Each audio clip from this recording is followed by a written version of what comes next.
जय हिंद साथियों, हमारे पड़ोस मुल्क पाकिस्तान की पब्लिक महंगाई और भुखमरी से पागल हो चुकी है। उनका कहना यह है कि हमें एटम बम नहीं चाहिए, हमें खाने के लिए रोटी चाहिए। हम भारत से भी गुजारिश करते हैं कि वो पाकिस्तान के साथ अपना व्यापार शुरू करे ताकि पाकिस्तान भी तरक्की कर पाए। आज की इनकी बातें आप सुनोगे तो हंसते हंसते लोटपोट हो जाओगे। वीडियो आखिर तक जरूर देखिएगा, पूरा मजा आने वाला है। और यदि चैनल में पहली बार है तो चैनल को सब्सक्राइब करना ना भूले। तो चलिए शुरू करते हैं आज के वीडियो।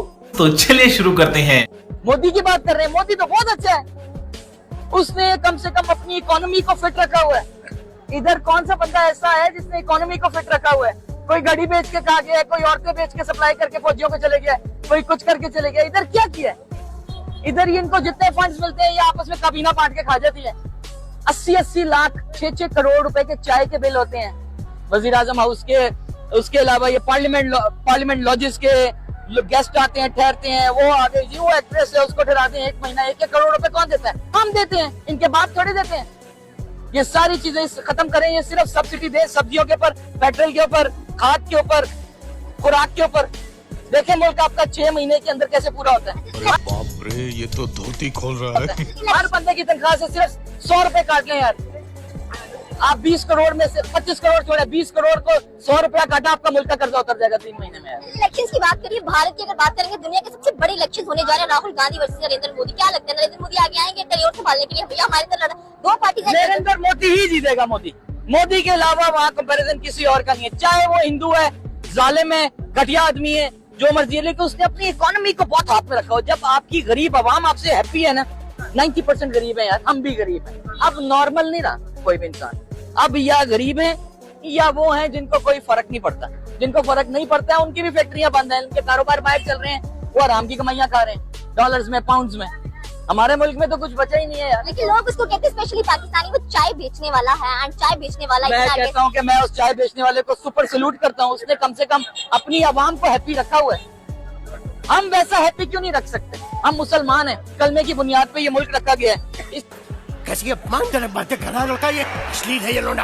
प्राइम मिनिस्टर शहबाज शरीफ जो हैं अभी 12 मार्च को सऊदी अरब भी गए थे और ये इतना इम्पोर्टेंट विजिट था, लेकिन मुझे हैरत हुई कि उनको एयरपोर्ट पे रिसीव किया डिप्टी गवर्नर ने, मक्का के डिप्टी गवर्नर ने। तो क्या सीनियर ओहदेदार को उनको रिसीव नहीं करना चाहिए था? After all he is the prime minister of nuclear capable country in the Muslim world. और गवर्नर किसका नुमाइंदा होता है? किंग का नुमाइंदा है। अब किंग जो है उन्हें तो नहीं भज के एयरपोर्ट आ जाना, ठीक है? तो ये भी एक तरीकाकार होता है। लेकिन चीमा साहब, आपको पता है कि जब इंडियन प्राइम मिनिस्टर वहां जाते हैं तो किस लेवल पे उनका इस्तकबाल होता है? 22 अप्रैल 2025 को प्राइम मिनिस्टर मोदी गए थे सऊदी अरेबिया और प्रिंस मोहम्मद बिन सलमान वो खुद आए थे उनको एयरपोर्ट पे लेने के लिए। उसने जो पाकिस्तानी 3500 करोड़ रुपए कमाए, इसमें से आपका समझते कितना हिस्सा मिलना चाहिए लियारी को? कितने पैसे मिलना चाहिए?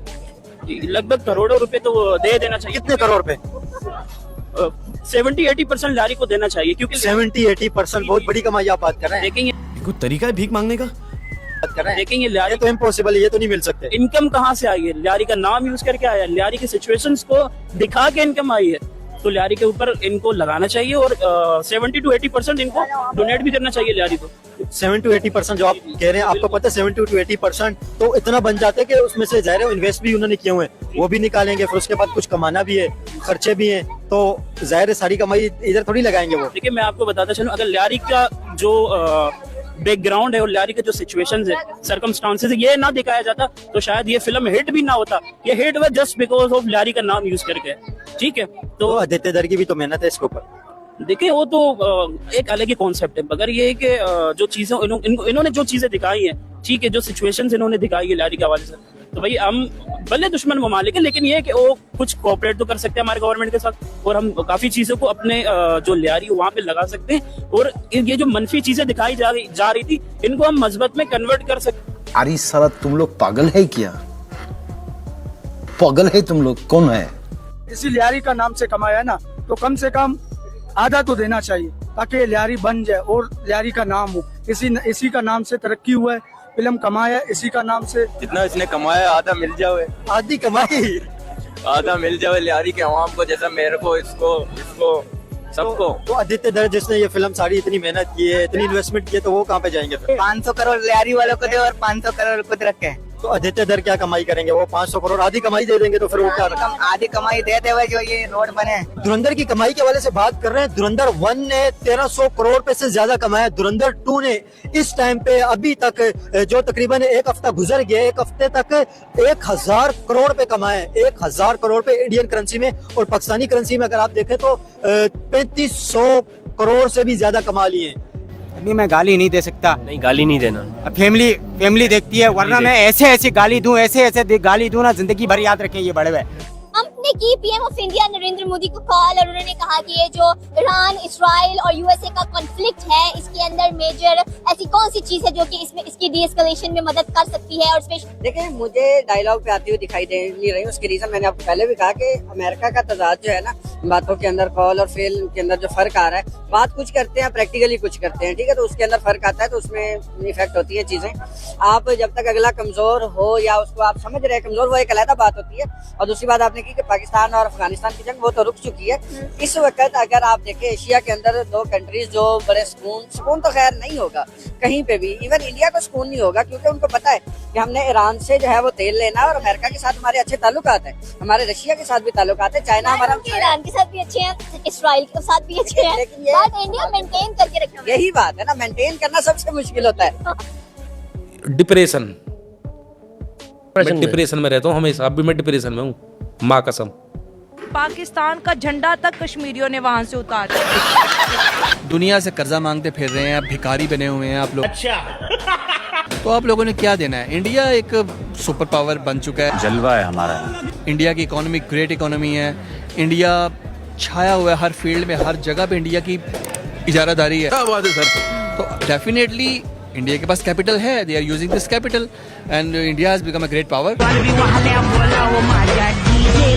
अब ऑक्युपाइड कश्मीर भी नहीं कहना चाहिए, कश्मीर ऑफ इंडिया का हिस्सा बन चुका है, इंटीग्रल पार्ट बन चुका है। यही नहीं, अभी और सुनिए। लेकिन वो कहते हैं कि हम तो एक दफा हमारी हुकूमत दोबारा आने दो, बीजेपी की पीओके भी लेके रहे, जान दे देंगे इसके लिए, जिसको हम आजाद कश्मीर के, जैसे हम वो कहते हैं कि मकबूजा कश्मीर वो है, इस तरह वो हमें कहते हैं कि ये मकबूजा कश्मीर है। जी बिल्कुल ठीक कह रहे हैं आप। बस हवा निकल गई। बीजेपी गवर्नमेंट का तो ये मंशूर है, मैनिफेस्टो है।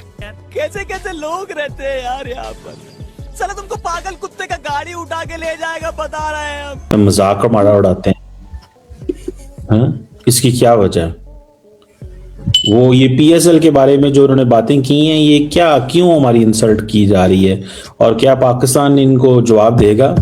ये तो एक जुगत, और जिसे कहते हैं ना, जुगती मुल्क लग रहा है मुझे तो, वैसे फ्रैंकली स्पीकिंग। आपको भी यही लग रहा है? ये आइसलैंड को प्रॉब्लम क्या है, हमसे जेलस है? मैं ना आपको बताता हूँ बात। मैं यहाँ से आज से ऑलमोस्ट 40-45 दिन पहले, 1.5 माह पहले, आइसलैंड ने ट्वीट किया था इंडिया के खिलाफ। आप बड़े खुश थे, आइसलैंड ने ट्वीट कर दिया। आइसलैंड जैसे मुल्क जब बोल रहे हैं इंडिया के खिलाफ। इंडिया के जो डिफेंस मिनिस्टर है, उन्होंने कश्मीर को लेकर एक बयान दिया कि कश्मीर में ऐसे हालात पैदा हो जाएंगे कि आजाद कश्मीर के लोग खुद ब खुद इंडिया के साथ मर्ज होना चाहेंगे। बात तो सही है। जिस पर जम्मू कश्मीर के जो एक्स सीएम हैं फारूक अब्दुल्ला साहब, उन्होंने कहा कि पाकिस्तान ने चूड़ियां नहीं पहनी हुई, पाकिस्तान के पास एटम बम है और वो कश्मीर को लेकर चुप नहीं बैठेगा। तुमसे ना हो पाएगा। जिस पर इंडिया के प्राइम मिनिस्टर नरेंद्र मोदी ने बयान दिया कि अगर पाकिस्तान के पास चूड़ियां नहीं है तो हम पाकिस्तान को चूड़ियां पहना देंगे। इंडिया के प्राइम मिनिस्टर नरेंद्र मोदी के स्टेटमेंट पर आपका क्या कहना है? अभी मजा आएगा ना भिड़ो। वो जो भी बातें सोच रहे हैं, इनफैक्ट वो दूर से बैठे सोच रहे हैं, उन्हें नहीं पता पाकिस्तान की कुव्वत और ताकत का। हमारे मतलब आपको मत सिखा। चल, पाकिस्तान की जो आर्मी फोर्सेज है वो नंबर 1 पर है, और ये सारे जानते हैं, और ये ऐसा कुछ भी नहीं कर सकता कि कुछ भी पाकिस्तान को। बातें तो मैं भी कर सकता हूँ यहाँ बैठकर, मोदी के बारे में कुछ भी कह दूं। तेरा तो गेम बचाना पड़ा। अरे क्या करूं मैं इसका? क्या करूं इसका? क्या करूं? मार भी नहीं सकता। जैसा कि आप जानती हैं कि पाकिस्तान जो है वो चांद पर पहुंच चुका। पाकिस्तान वाकई चांद पे पहुंच गया? जी, वाकई चांद पे पहुंच गया है। चाइना के साथ जो है, चाइना की सपोर्ट। अगर पाकिस्तान चांद पे पहुंच गया तो चांद कहाँ चला गया है?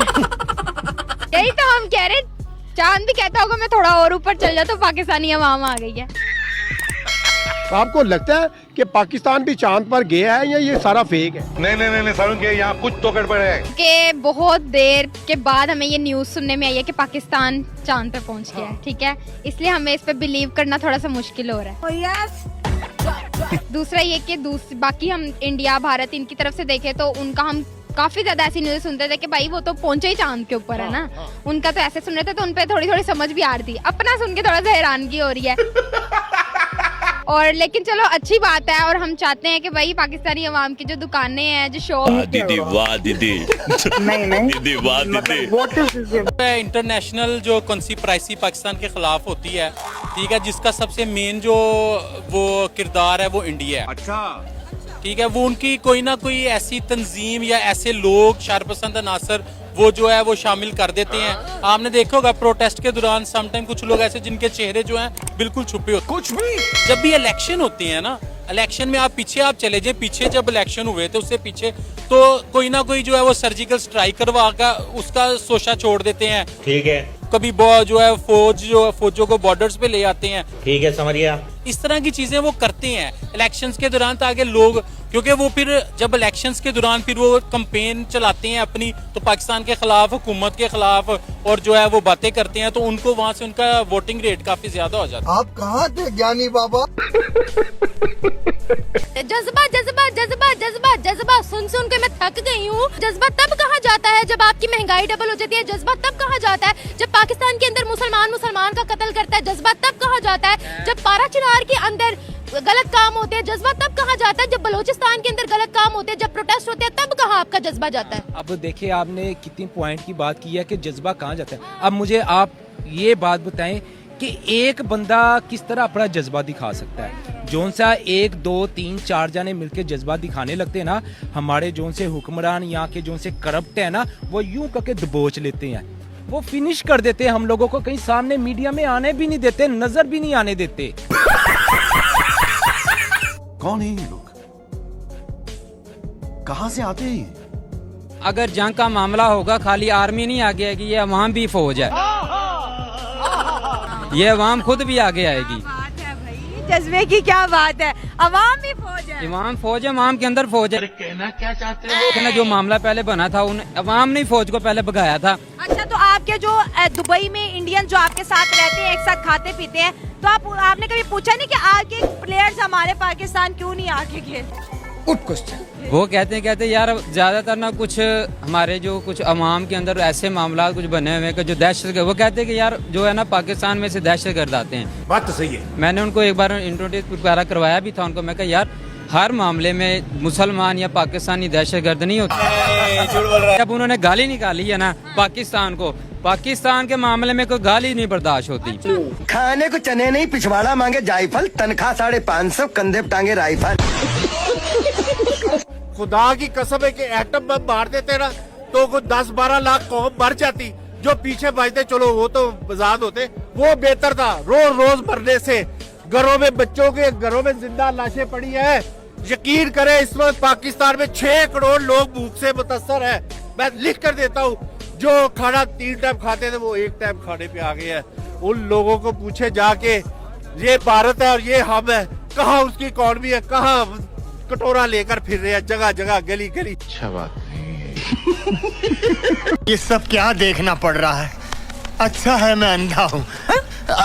मैं एक्स आर्मी का आदमी हूँ, ठीक है। मैंने 3 लड़ाइयाँ लड़ी हुई इंडिया के साथ। क्या बात है? और मैं 41 साल दुबई में भी रह के आया, उनकी फौज में भी, उनकी बल्दिया में भी।